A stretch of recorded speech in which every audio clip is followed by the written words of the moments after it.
আবারও চলে আসলাম নতুন একটা ভিডিও নিয়ে। এই তো আমার সজনে পাতা রেসিপি। সজনে পাতা আজকে ভর্তা বানানো হবে।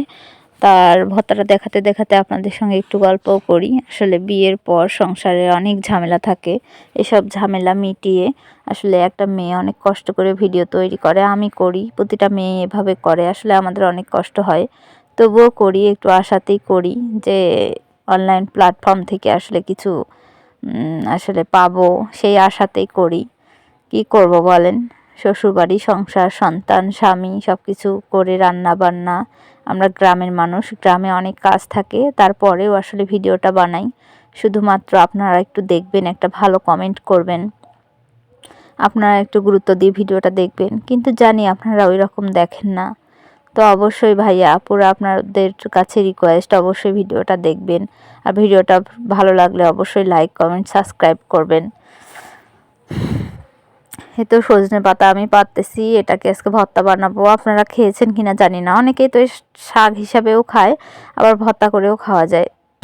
দেখেন রাস্তার ধারে গাছে আমি আসছি সজনে পাতা নিতে, সকাল সকাল সজনে পাতাটা নিলাম। সজনে পাতাটা কত সুন্দর, এদিকে আবার হাঁস ডিম পাড়ছে। দেখেন আমার হাঁস, এটাকে কে কি হাঁস বলেন জানি না, তবে আমাদের এলাকায় এটাকে পঙ্খী হাঁস বলে। আমার 4টা হাঁস, তো হাঁসটা ডিম পাড়ছে। পঙ্খী হাঁসের ডিম আসলে অনেক বড় হয়। এই তো আমার কবুতরও আছে, কবুতরগুলোও মাশাল্লাহ অনেক ভালো। আসলে মাংসও খাইতে পারি, আবার বিক্রিও করা যায়। হাঁস, মুরগি, কবুতর আমার সবই আছে। গ্রামের বাড়িতে থাকলে তো এসব থাকবেই বলেন। আর এসব পুষতে আমার ভালোই লাগে, এটা আমার শখ। এই যে দেখতে পাচ্ছেন সজনে পাতাটা আমার মা হচ্ছে আর কি ঝুড়ে দিয়েছে ভর্তা করার জন্য। রসুন পেঁয়াজ অলরেডি কাটা হয়ে গেছে। তো এটা আসলে এমনিতেও ভর্তা করা যায়, শাক হিসাবেও খাওয়া যায়। তবে হচ্ছে আমি এটাকে আজকে কালো জিরা দিয়ে বাটবো। কালো জিরা ভেজে নিয়ে, কালো জিরার সাথে এটাকেও একটু ভেজে নিয়ে একসাথে বাটবো। বাটলে টেস্ট অনেক লাগে, আর জানেনই তো এর গুণাগুণ সম্পর্কে, অনেক ভালো, অনেক উপকার। এই যে দেখেন আমার মুরগির বাচ্চাগুলো কত সুন্দর হয়েছে। এদেরকে আমি গম আর ফিট একসঙ্গে খাওয়াই। গম আর ফিট একসঙ্গে খাওয়ালে হয় কি, এদের শরীর স্বাস্থ্যটা অনেক ভালো হয় মাশাল্লাহ। এই বাচ্চাগুলোর বয়স 1.5 মাস। দেখেন 1.5 মাসেই কত সুন্দর হয়েছে। ইনশাআল্লাহ আপনারাও খাবেন, আপনাদেরও হবে।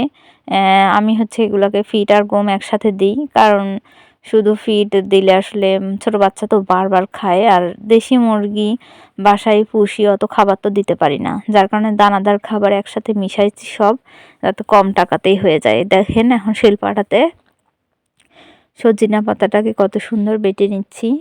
আসলে একটু ঝাল ঝাল করে বাটলে গরম ভাতের সঙ্গে, ও কি যে টেস্ট, কি আর বলবো। আপনারা একদিন খেয়েই দেখবেন, আমার কাছে তো ভীষণ ভালো লাগে। তারপরে এদিকে আবার মাছ নিয়ে আসছে ছোট ছোট, এই ইলশে গুঁড়ি। এই যে এই মুরগির বাচ্চা দুটা আমি কিনেছি 80 টাকা দিয়ে, 2টা বাচ্চা। কেমন হয়েছে অবশ্যই জানাবেন কিন্তু আপনারা কমেন্ট করে।